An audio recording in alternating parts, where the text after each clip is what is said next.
Irmãos e irmãs, duas figuras hoje no Evangelho que parecem dois aspectos da humanidade, o mais belo que se pode encontrar na humanidade e o pior que se possa encontrar. A parte mais, diz o evangelista João, que presenciou todos estes acontecimentos e o gravou no seu coração de jovem discípulo, virgem, ardente, e viu o melhor e o pior. Ele viu Maria de Betânia, irmã de Lázaro, tomando quase meio litro de perfume de nardo puro e muito caro.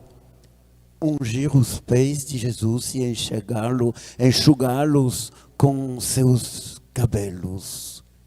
João, ele foi chocado. Como nós podemos ser chocados às vezes por gestos que são expressivos de algo muito estranho. Meio litro de perfume de nardo puro e muito caro. Por que ele ficou chocado assim? Porque muito caro, na realidade, pode significar duas coisas. Na língua portuguesa e em quase todas as línguas do mundo. Muito caro pode ter dois sentidos que são muito ligados. Quando eu te digo, meu irmão, minha irmã, tu és muito caro para mim.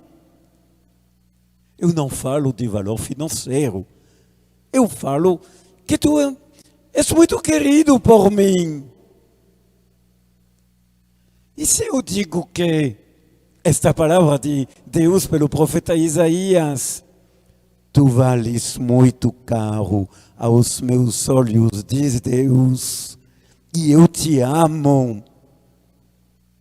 Tu percebes que aqui se faz referência a um valor financeiro. Tu vales muito caro aos meus olhos. Significa, eu sou disposto a pagar muito caro para ter a tua amizade e te oferecer a minha. Valor financeiro. Outra vez, no livro de Jeremias, tem também esse grito do coração de Deus. Eu entreguei para ti o que meu coração tem de mais caro. É valor financeiro ou é o amor? Tu percebes que as duas coisas são ligadas. Aquela Maria de Betânia, ela escolheu o que tinha o maior valor para expressar a maior pureza do sentimento humano. Se chama a gratidão.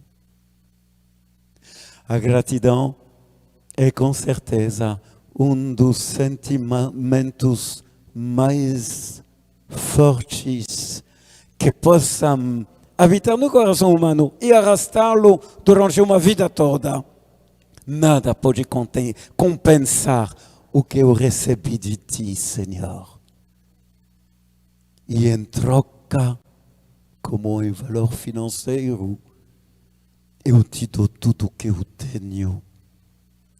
Tu te lembras, talvez, meu irmão, que numa cena muito parecida com esta, que se encontra no Evangelho de Lucas, no capítulo 7, uma mulher também entrou na casa de Simão, o fariseu, e enquanto Simão conversava com Jesus, ela se aproximou de Monsinho e se colocou aos pés de Jesus e começou a chorar tanto que as lágrimas dela lavavam os pés de Jesus e ela enxugava com o cabelo. O Simeão ficou meio indignado pela mulher, indignado também por Jesus, que deixava esses gestos ser feitos sobre ele. Se este homem fosse um profeta, ele ia saber quem é esta mulher, uma pecadora. Interessante. Simão só viu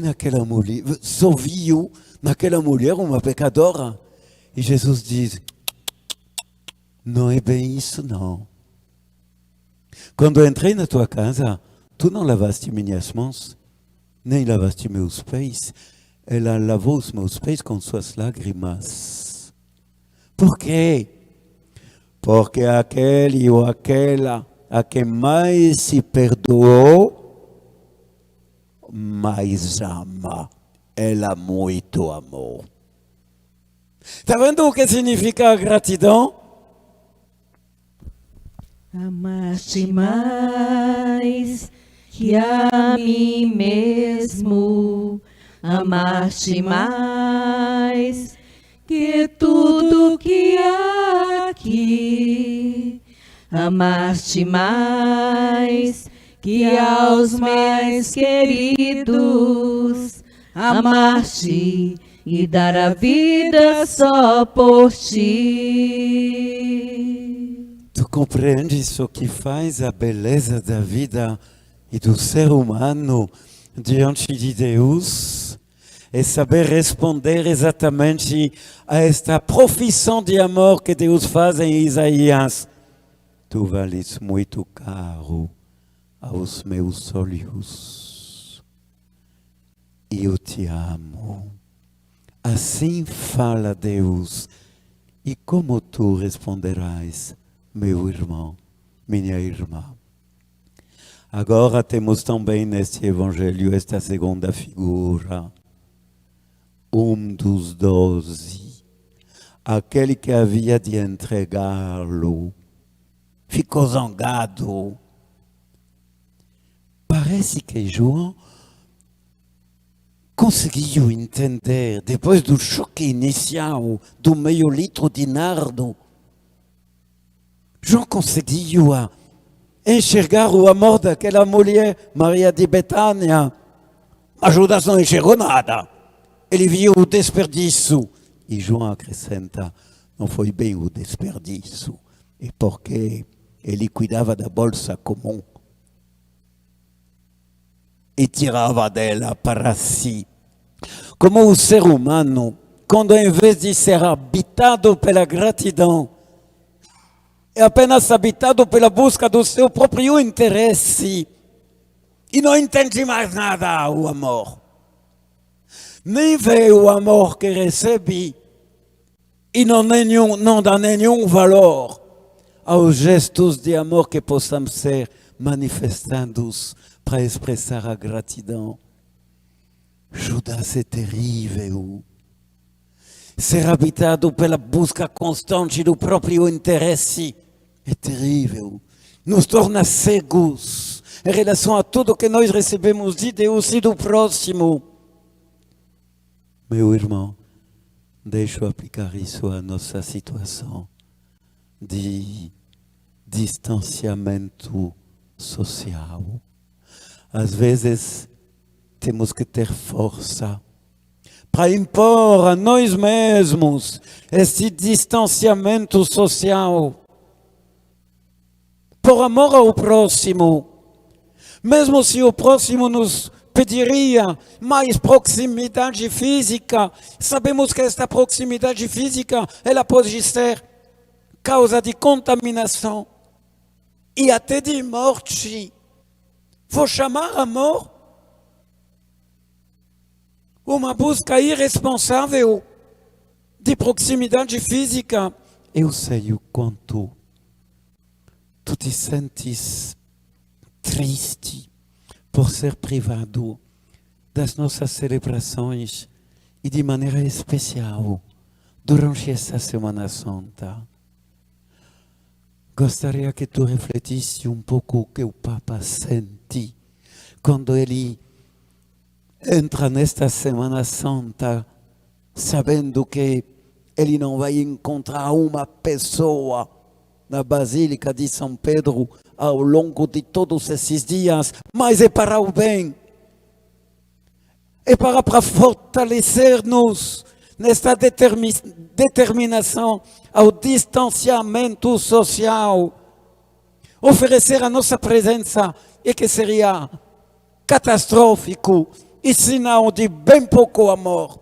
Já sei, Judas chega com o seu critério, a economia acima de tudo. Não, não entraremos nesta lógica. Não foi assim que Deus, pela ação do Espírito Santo, nos pediu manifestar o nosso amor. Ele poderia prejudicar a tanta gente. Que Deus nos dê esta graça de entrar nessa lógica e salvar muita gente.